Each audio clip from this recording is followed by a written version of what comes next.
Ito na ang latest ng Mixed Topics, mainit na showbiz ganap. Zanjoy Marudo at Rhea Atayde ikinasal na. Trending na ngayon ang post ni Zanjoy Marudo sa kanyang Instagram account na may caption na March 23, 2024, Happy Birthday My Wife. Sa post ni Zanjo, pinakita ang mga larawan nila ng kanyang asawang si Rhea.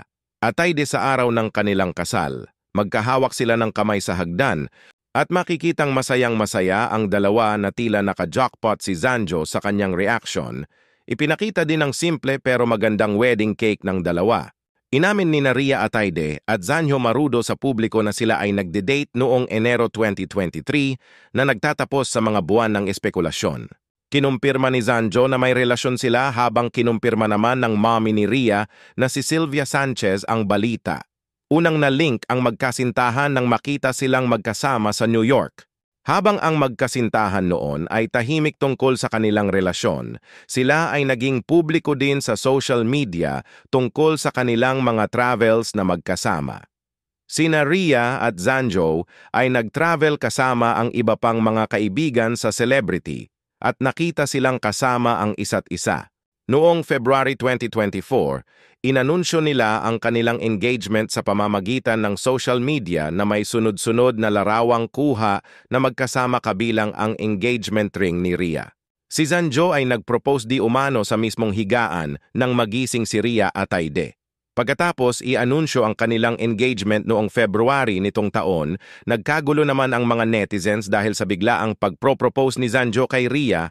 Marami ang mga nag-speculate na baka buntis daw ang dalaga dahil sa biglaang balita. Marami din ang nagsabi na nasa tamang edad na rin ang dalawa para lumagay sa tahimik, ngunit hindi naman maiwasan ng mga mapagmatyag na netizens kung ano talaga ang totoong dahilan nito. Sa interview naman ng kapatid ni Rhea Atayde, ay itinanggi ang bintang na nagdadalang tao daw ang kanyang ate kung sakali man daw ay masaya sila.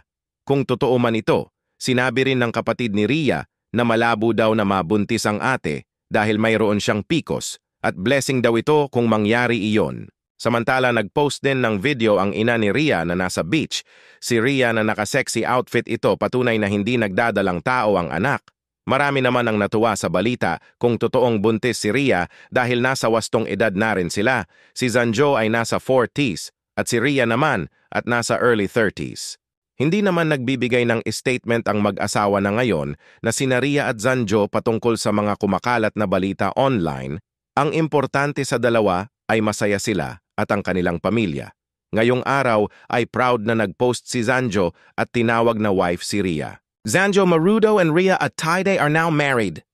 The actor made the announcement on Instagram Monday, posting photos from their wedding ceremony. He also greeted Rhea a happy birthday, calling her his wife, and wrote March 23, 2024 in the caption. Binati at kinongratulate naman sila ng mga celebrities katulad nila Jason Abalos, Kay Abad, Isabel Daza, Jake Ejercito, Marco Gumabao, at marami pang iba.